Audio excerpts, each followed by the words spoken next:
organization as an NGO, primarily just to give educational a service to children. But then I realized when I was doing that, that I cannot be able to provide service to the children, yet the teacher is in need. So we then branched off and came up with the consultancy service, which is educational consultancy. So we kind of do a bit of research on what it is that is, what's the need for the teachers, and therefore we kind of develop them in that area. So we now focus on the NGO sector, where we try to assist as much as possible to increase the literacy levels of children. We are working, our program is a Southern African region program with primary focus right now for Zimbabwe and Zambia. And then we also do the consultancy sector, where we do trainings, various trainings that include personal development for teachers, as well as we also do advocacy and fundraising. Part of the programs that we do as a teacher development, this one, the one that you're seeing on your screen right now, it came about as a need due to the COVID-19. I have a platform for teachers that I work with in Zimbabwe and Zambia, like I said. So when I was engaging with them and just generally talking, we realized that teachers were lacking the skill to take on their own online classes. So we then ventured into training. We did a technology enhanced training workshop for a week, and we trained about 2 groups. And this is just an example. So we empower teachers to record online classes and help students to continue learning throughout the COVID-19 period. So this is just the result of the training. So this is one teacher from Zimbabwe. She was now able to start recording her own classes and to be sharing more with her students. So we empowered them in that area of tech. So we were able then to take their stories, take their videos, and post them on our YouTube page, as well as our Facebook page, as well as our WhatsApp group platforms. And so many kids were able to receive learning at free of charge. We also did what is known as a global competence project. In this project, we worked with an organization called EduHubber. So what we were primarily doing with EduHubber was we are looking at our education system back home, like it's common in most Southern African countries. I'm sure Kenya would also relate to the same thing. You know, your government schools, they really do not have those facilities that allow them to have gaming, such as like coding and things like that. So we have a program that we run in China, which students meet up and they do gaming and they come up with games and whatever programs that they want to come up with. But then we're looking and now saying, what is it that we can do for the child that wants to have this, but is not able to have it due to lack of resources? So we partnered with EduHubber. So what we do in this project is kids who are able to have the resources and the means to get involved in this platform, they develop games. And then we take these games, we donate them to Africa, to our students who are not able to go online and do gaming. So we donate the developed games. In this sense, they'll be board games, and they can get to play with their teachers, their parents. This program is open for anyone who loves learning. So they can play the games at home. It's just like a board game. So they play games. As they're playing the games, they are learning about the SDGs, the Sustainable Development Goals. So in this particular session, we were looking at, I think, SDG 4, SDG 9, SDG 15. There are just so many. So the children, after they get trained on what are SDGs, how do they work, why are they important, and then they kind of come up with the game. So I'm just going to show you a snippet of what it was all about.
was the program.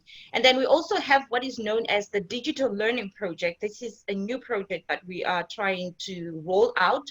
For this one, we are trying to look for resources to give to our students and our teachers back home. So we're saying it's not enough to train them. So yes, you get trained, you now know how to have an online class, then what? So we're trying to help them to get the resources, the computers, the tablets, the phones even. And then we try to help as many as we can. So this is the digital learning project that is currently going on.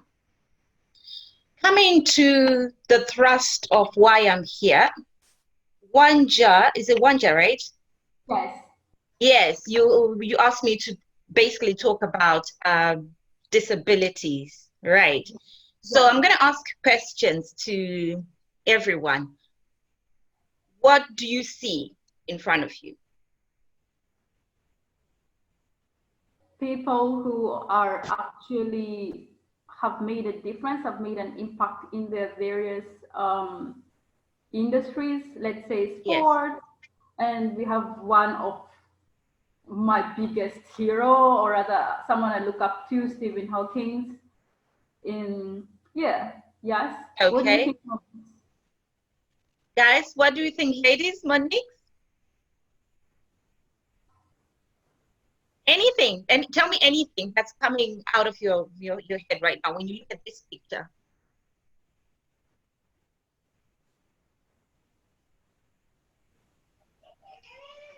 Beautiful faces. Yes, they and are. I can Yes. see a talented man there singing. Yes, that's right. You are very right. Linda?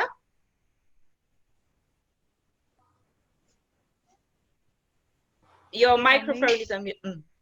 Okay, for me, I see people that have made a positive impact in life.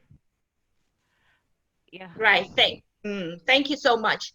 And if I'm to tell, we have a response from Lily, who she doesn't have video or audio, but she says, that's okay.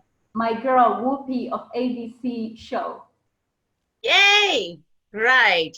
So you've practically said what you've seen, right? And if I'm to tell you that every single one of these people has a disability, would you agree with me? No way. Even David? Right. So let's go through their disabilities. Stevie Wonder, his disability is very visual. Everybody sees he's blind. Everybody knows he's blind. But everybody yet again knows he's a talented musician and singer and songwriter, right? Rich and famous with a disability. David Beckham, everybody loves football. He's got a disability, but his disability is not visual. We cannot see it, but he has it. He's got what is known as obsessive compulsive disorder. It is a form of disability. He loves to follow patterns, not because he loves it, but it is a disability. He's unable to live his life to the fullest because if you break a sequence, say for example, he has 4 books on the table. He's seeing 4 books. Then it means the next thing that he must have on the table, if there are pens, there must be 4. Because everything for him is a pattern. If you break that pattern, he snaps. That's a disability. I will not talk about the greatest mind, the scientific man, the professor. We all know he had a disability because it is visual. We can look at him, we see it. His disability enabled him to be able to do certain movements, but his mind was intact. Hence, he was the greatest. Whoopi Goldberg has a disability known as dyslexia. Dyslexia mainly affects the way you read, the way you talk, the way you pronounce words. It has different, from a continuum of 0 to 10, it can range, maybe some have it at 1, some have it as a severe one, but they're all forms of disability. But one thing I want to draw attention to you is, all these 4 people that I've mentioned are in the Western countries, or they were in the Western countries, right? Where disability is taken as a different thing. They view disability as a scientific issue, which calls for research evidenced solutions. I will take your attention to this man. His name was Dr. Paul Mataviri, doctor in the sense of music. He was musically talented and he reigns from Zimbabwe. He's late now. If you talk to anyone from Zimbabwe who is older than me, maybe around 50 years old or 60 years old going back, they will tell you he was a great man. Everybody knows his music. Even today, people are still dancing to his music, but he was blind.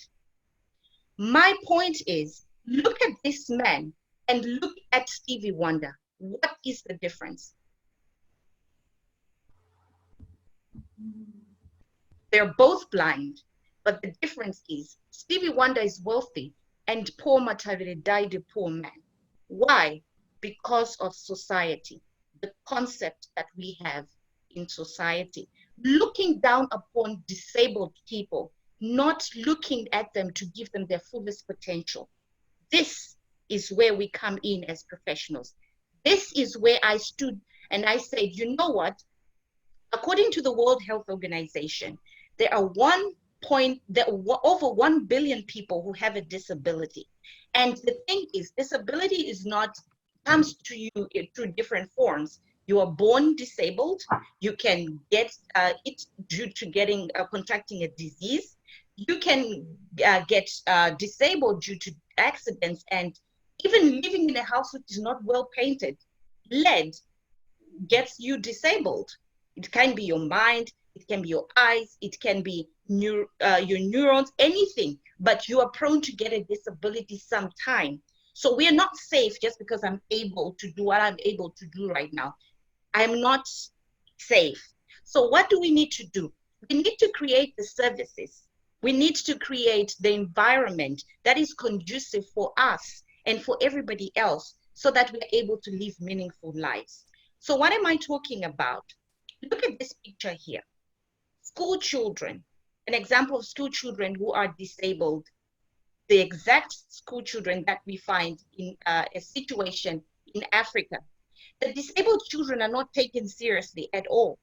These people in this category, they suffer from lack of empowerment, lack of education, lack of health facilities, even services. No one thinks about them. They are the last people to be thought about.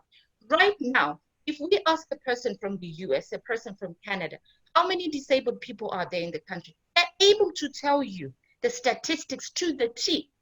Ask a person from Africa how many people are disabled just in a town. They're not able to do that because even the statistics are not there because society does not value them.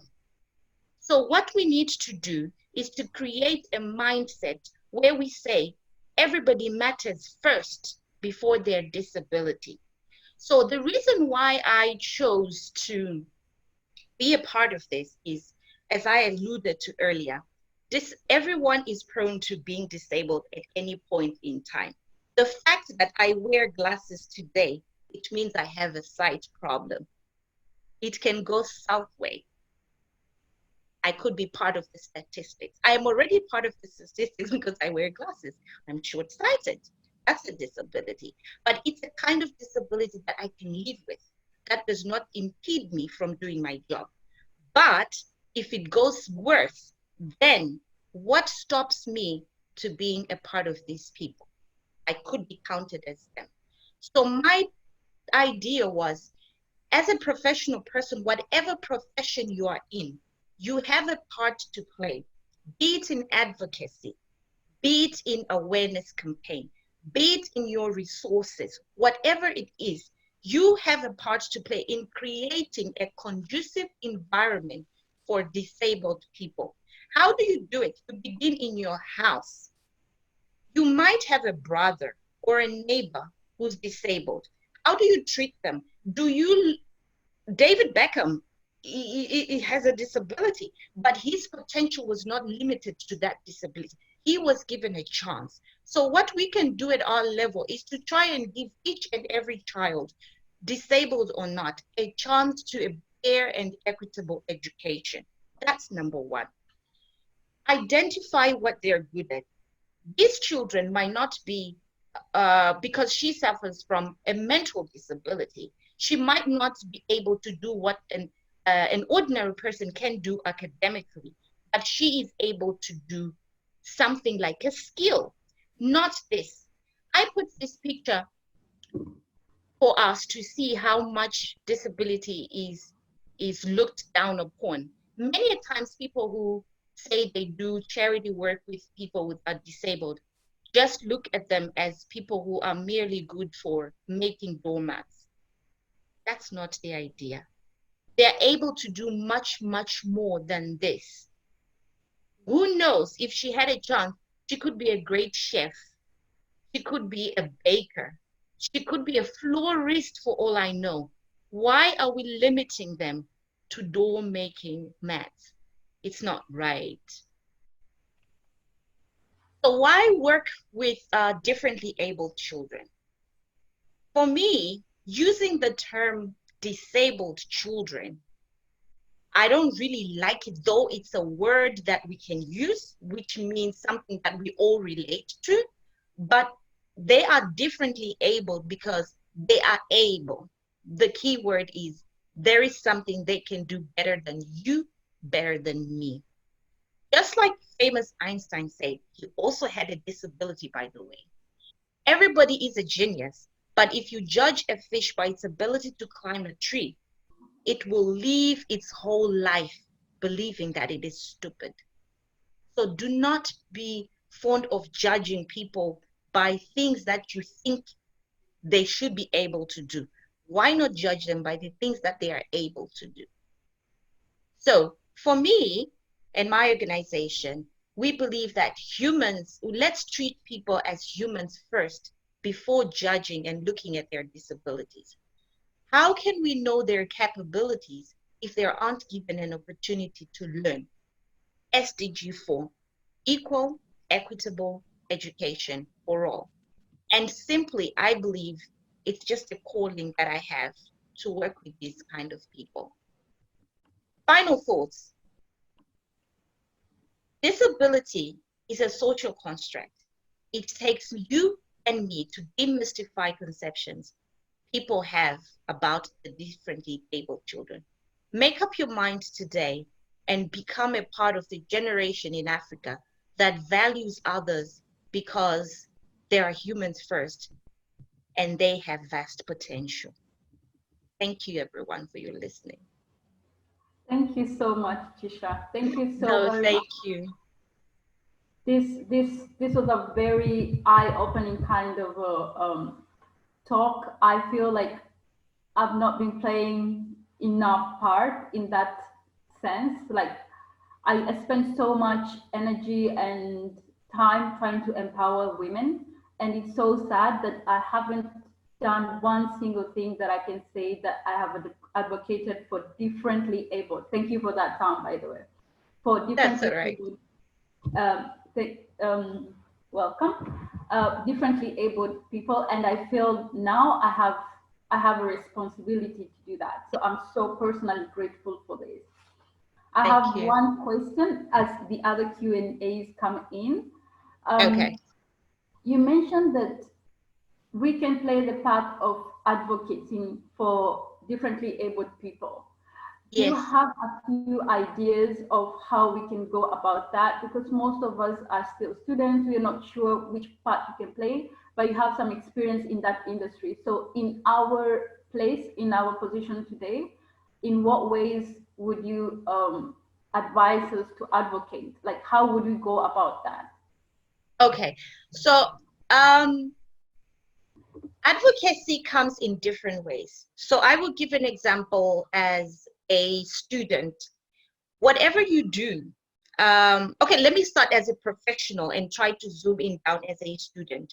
If you're a professional person, people, you do what is known as community development, right? Community service. You kind of give back to the community. In everything that you do, just try to include the element of awareness, letting people know. For example, I've been asked to talk at public relations speech day. Before I do my speech or at the end of my speech, I drop in a message on awareness and information dissemination. It's got nothing to do with accounting or public relations. It's just, I just placed it there. That is information dissemination. That is raising awareness. So if you find yourself being able, say you're a professional again, you have excess money that you can use, you identify an organization that works with such people. If it's taking them to, they have needs because their health, we're saying these children already have compromised health statuses. If for example, those with physical disabilities, they cannot, during this time of COVID, they cannot go outside, they cannot take a walk, they cannot queue up for fuel, they cannot queue up for food. Why not just you and your co-workers take 2 kgs of sugar for them? That's work. You've impacted life. If you have extra money, like I said, identify, they're very smart, I tell you. You identify 1 or 2, you make them part of whatever programs that you're running. They come in, you share experience with, invite them. Right now, Wanja, you are doing this amazing program. Why not invite a disabled person? Let them speak, because when I speak on behalf of them, I cannot tell you the whole story because I am not in that group. But if it's a story being told by a disabled person, you get to have the emotions, you get to live a life of what we go through in a day. You get to have that inner rich experience, and you get your mind opened to how you can best assist them. And another thing that you can do, even as a student, as a professional, do not think that they have a problem. They are not pity parties. They don't like it. Treat them as your equals.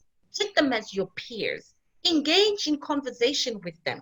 Talk to them like you're talking to me, because they don't like being, like being treated like that.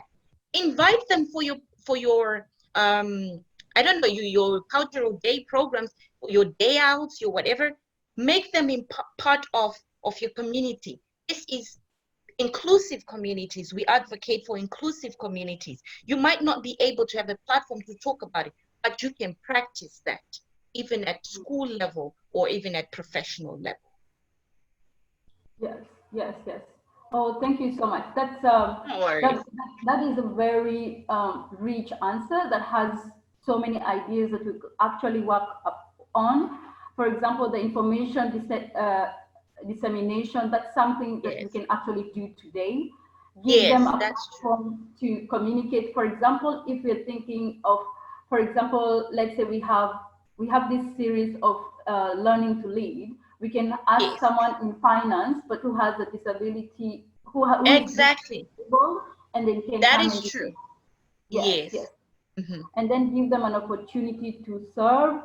For example, Cultural Day. We have a few students here who will be having Cultural Day after COVID, hopefully. So that's an idea given to you guys. So that's good. Yes. That's good. Thank you so much about that. Let me see if you have any questions here on the chat. Monique, did you have any question, or Linda? Yes, please. Yes. Hello. Yes, hi, please go ahead, Monique. Okay, thank you, Chisha. I've just learned that the slowness in learning and speaking is a condition. I didn't know it's a disability. But come to think of it, as a condition, this kid must be quite different from kids with other physical challenges. So how should such a kid be treated or helped? Because I think being taken to, No, go ahead. Because I think if such a kid is taken to a school with kids having other physical challenges, it will be quite difficult and the kid would be different from the rest. So how would that kid? So which child, sorry, I didn't get the first part. Which child are we talking about here? The slowness in learning and speaking. Right, the dyslexic child. Yes. Okay, all right. So what happens is, as I explained, there is a scale. Every country, every Ministry of Education has a special department that is in charge of psychological testing. They call it psychological testing. So they test children who are those kids that are then identified to have a special learning disability. In this case, say, for example, a child who's dyslexic. They get tested, and there is a scale that they use. Say, for example, I'm just going to give us an example of my head, which is not really ideal. Say, for example, 0 to 10. If a child is between 0 and say 5, they are able to be in the class with the other students. So what happens in our educational system is there is what are known as resource room centers. I don't know if you know them. Every school is ideally supposed to have a unit. It's called a resource unit or a resource center. So maybe you might have a school in say, for example, high density suburb. There are 5 schools, but they're not able to have every resource unit in every school. But they will pick one school in that district, which will have a resource unit where children who are identified with such learning disabilities are then educated from. What happens in that class is there is what is known as a special education teacher, and she should be helped with what is known as an assistant. But because of financial situations in our countries, we often just have a special educational teacher. These teachers are trained to offer their teaching in a differentiated way. So what I mean is they offer a whole class setup of learning, right? Where other children without disabilities can learn at the same pace, but those with identified and recorded disabilities, in that case, a learning disability, are offered the same education, but at a slower rate to compensate for their weaknesses and their challenges that they are having.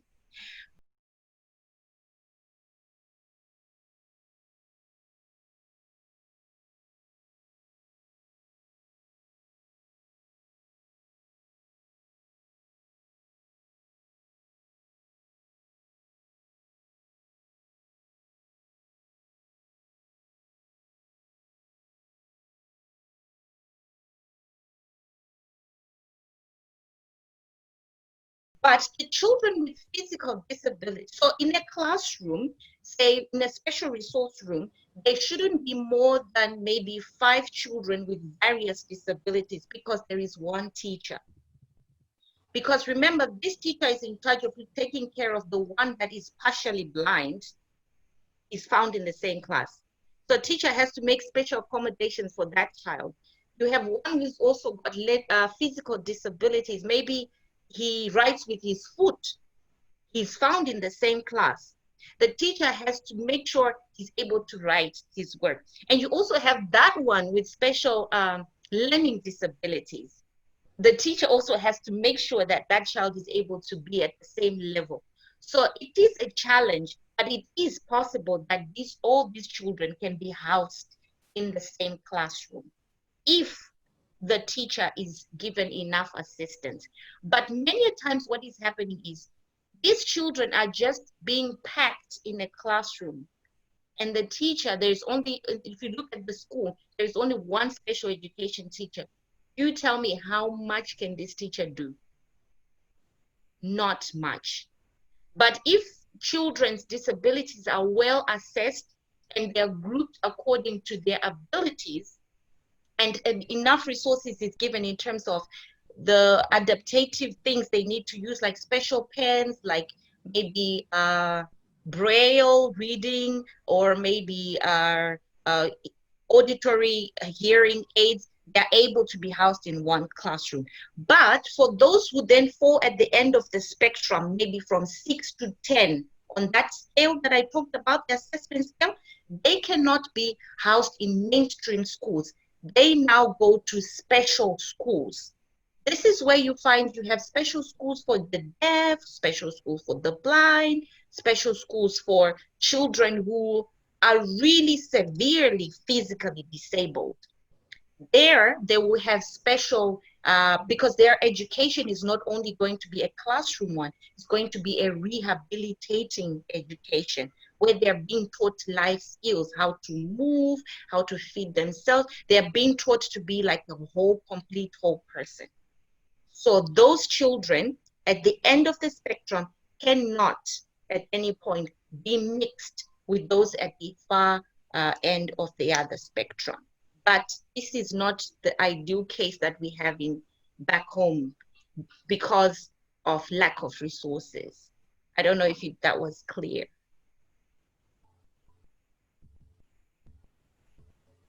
Yes, thank you. No worries.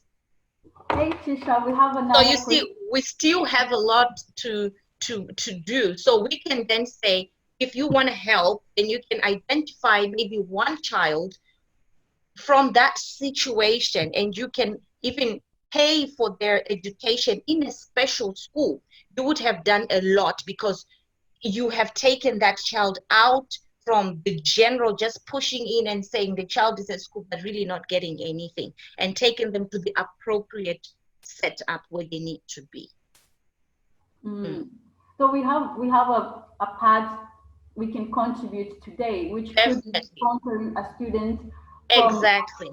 from the main system school and To take a them specialized one. That's it.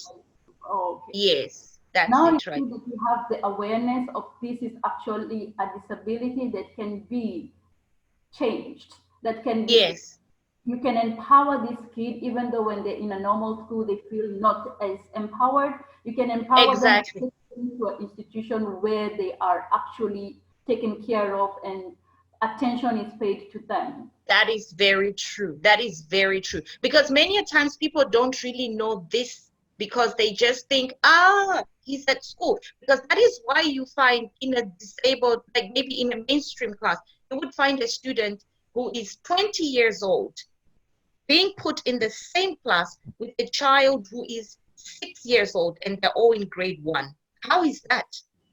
Yes. Do you see what I mean? Yes. So it's that lack of awareness that is at play. I think this is kind of going to answer the next question that has come in from Mercy Chelimo, which the question reads, how can we deal with children who are abandoned in special schools? So now we have been able to take the kid from the actual normal school, take them to a Yes, special school, but when they get that's to the it. special school, they're kind of abandoned there. So how do we deal with that? How can we empower those people who have been kind of thrown away there by their family members? They probably don't care about them anymore because of their different ability. Right. So that is what, if you heard what I said in the beginning, this problem starts from the way it's a cultural problem. The Western countries approached it from a scientific model where they say disability is a medical issue. They approach it from there. They try to find research evidence method medically to treat, if they can treat whatever they treat. But we are taking it from a cultural point where we are saying, if you have a disability, you have been bewitched. Yes. Therefore, the chances of you being abandoned, 99.5%, because you are a curse. So our awareness needs to start from the mentality, trying to change the mentality of our parents, our grandparents, us. So it doesn't take money for you to start doing that. It just takes an interest and knowledge. If you inform one person, you don't need to have a meeting for this. You just talk to one person, you are able to change their mindset. You've changed a lot of mindsets, because information shared is information gained. So then when we look at those children who are then abandoned in organizations, how best to help them is to try and, how do we help them? Their families don't want them. We are their family. The best we can do, show them love, Be there for them. They are in those schools, yes, but the teachers can only do so much. They teach them, they do whatever, but make them a part of your life. Adopt them. I'm not saying bring them into your house. Yes. Special days, know their birthdays, go there with your family and your kids, spend Christmas with them, share a meal with them, let them know they have a mom. I'll give you an example. Here in China, I work with an organization that is in line 15. I used to go there. I live in line 1. Yes. Every day for 3 months, before I start work, I used to work in a training school then. I would wake up in the morning, go to line 15 for a story reading with those kids. For 3 months, from line 1 to line 15, every single day. Wow. One person asked me, why do I do this? And I said, if I don't do this, are you going to do it? Wow. I wouldn't give them money. I would just read a story with them. You should see the way they would glow on their faces. They just had that. They knew they had someone who would come and read a story with them and hug them at the end of the day. That is all they want. They want to be loved. They don't want to be an organization. They want to be a part of the community. So my advice for the person who asked is, start with yourself. Create that inclusive environment. Make them a part of you. Go there on a Sunday. Be known that you're going to come on a Sunday. Do what?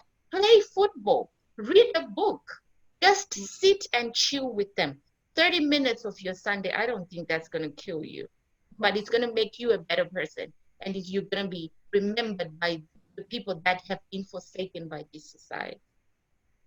Linda has a question, but before she asks the question, I will mention something that you have highlighted now, is that you actually participate in helping different able kids in a country that is not yours. You're helping people in China, so it doesn't matter where you are. You can still impact a person within your community where you are. That is very true.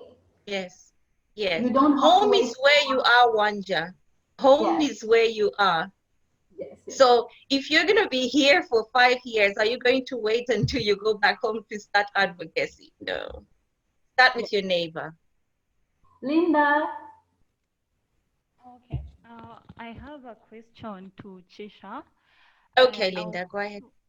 I wanted to ask, like, in your organization, do you empower parents, like parents with disabled kids? Because this love and taking care of disabled kids, it starts from the parents. Like, it must not be the mother, like, it can just be the father or the mother or both of them. Do you empower, do you talk to these parents to love? Because you find some people, like, when they give birth to a kid and they find the kid is disabled, and the society starts saying the kid is bewitched or something like that, is cursed, you find like these parents, they can even kill the kid, or they lock them up and treat them badly. So before these kids go to school, and the school, they show love, the love has to start all the way from the parents. Do you have like programs that mentor parents, especially the parents that are not well, they're not well financially? Because like if someone is like well financially, they can go to a psychiatrist or someone, a counselor, to teach them, to guide them how to love these kids. But what about those women in the village, in the slums, that don't have this kind of financial ability? Do you have like programs that mentor them or teach them or something? Thank you for your question. One of our board members is a medical doctor, so we are very privileged to have the knowledge of how to approach it and what to say, because that's another area which is very important. You must be able to know how to speak to such parents. So having a person with a medical background, in our case, is a plus. We do have some programs, but because we are just small and we are starting, we haven't done that kind of outreach at that level to even reach the rural areas. So we're kind of doing it in together with the other programs. What I mean is, when we do have what is known as a mobile library workshop that we run every month. So what we do, sometimes we go to institutes that have these children, or sometimes at our own premises, we kind of we make a community call out, where we know that here we have a disabled child, there we have. So we kind of call them to come. Now, one thing you need to know about these children, these parents, is the moment they see an NGO trying to work with them, they would not come if it's just for talk, because they need to receive something. They have that.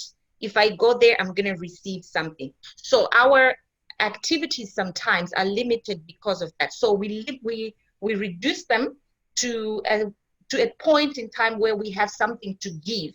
So when we call them, we have a talk with them, we make them aware of what they need to do in different cases, and then we give them something to take home. So that is also a challenge that we're facing right now in our communities, because whatever awareness program is being called out for, parents are coming with the mindset of being a recipient of something. So it kind of limits how much you want to do, because it's different right now. Wanja calls, you guys call for a meeting or a conference, you come because you want to receive knowledge, because you know the value of that. But it is different from a person who is deep in poverty. They will not just come for the words, they will come for substance, something they will have when they go back home. So it limits our awareness and also our advocacy with the parents, involving the parents. I don't know if you understand what I'm saying, Linda. Like, Yeah. our involvement with the parents is limited by resources. So it's mainly on a time when we have something to, even the bar of soap, when we have something to give, that's when they come in large numbers. So it's quite challenging. Again, not to blame them, but it is cultural. The way we viewed this concept of disability way back is these are the repercussions of the way we handled disability from the beginning. Okay, thank you. No Thank worries. you, Thank you. Chisha, for that answer. I have another question from Masi Chelimo, and she mentioned that, I'll just read out the question as is. I know a school for mentally disabled children, but when we think of visiting them, we fear because some of them are violent, and we end up visiting the physically challenged and hearing impaired children. How can we help the mentally challenged children? And I'll add to that, and how can we improve our communication with the mentally challenged children? Do you have any experience in this? Okay, so when it comes to children who are mentally challenged, they require special skills services. I understand it's not as easy to just walk in and say, oh, we're paying a visit. We've come to visit you, and you do your courtesy call and leave. It depends, again, on how much rehabilitation these children have received. Some of them are very violent, but I would want to believe that the institute that houses these children, that takes care of them, would be able to tell you and say, you can meet this group, not entirely to say you can't see them, because these children, the severity of their disability differs. Not every disability is the same. My disability is different from yours and the next person, even when it comes to mental disability. So it is up to the institution leader to make way for you, like prepare for you in advance who you can be able to mix and mingle with and who is not at that level. Because again, these children receive their rehabilitation in different phases. Some of them are just starting. It's a process. It might take even a year. For some, it takes a month. to get rehabilitated to a certain extent. So they should be able to tell you that you can engage with this group, but again, you guys need to be taught how to handle them, because we are saying there is something that is challenging for them. So you have to adjust yourself as well in the way you approach them. Maybe it's they don't like touch.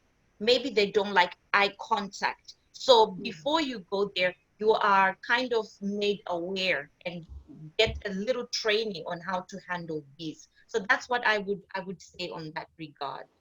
Oh, thank you. Thank you. I think that answers the question of how do we deal with it, in the sense Yes, that we have to accept that we don't know how to deal with it. exactly. We don't know.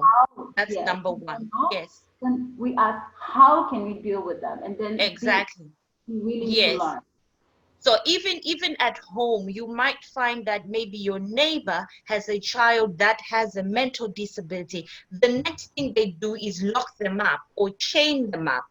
It's Yeah. not because they don't know. They need to get the professional help of how to deal with these children. And also the people that visit the house need to have that awareness of how do you approach. If this child is in this state, what do you do? Do you just leave? It's like having your mood swings. Everybody is not a morning person. And my daughter, she's not a morning person. So I know when I go into her, I don't even try to go to her room because it might be, So this is accommodating other people. So I think institutes need to be able to tell you that, because I don't want to believe that all of them are in the same spectrum. There should be Yes. one that you are able to see on that particular day who's like calmer, as long as you are able to do what you have to do and maintain the restrictions that are laid out by the school. Thank you so much, Chisha, No for worries. that answer. As we come to the end of this presentation, we have one more question from Carrie, and I think this question will kind of envelope and summarize what we were discussing today. And she asked, what is your take about the phrase disability is not inability?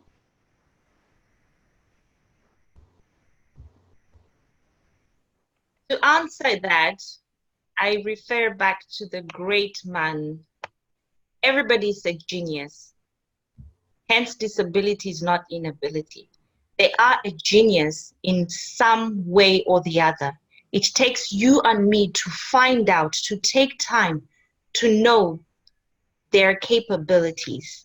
Hence, their geniusness will come out. That's how I would answer that question. Thank you. Thank you very much, Chisha. Thank you so much for being our guest today. We have learned so much from you. We have had so many notes to jot down. I hope. Thank you. Thank you so much. You're welcome. We feel so empowered today, and we actually can see where there's room for us to participate in empowering the differently abled people. Yes, definitely. Thank you very much. Thank you so much. Thank you, ladies. Thank you for having me today. You're welcome. You're welcome.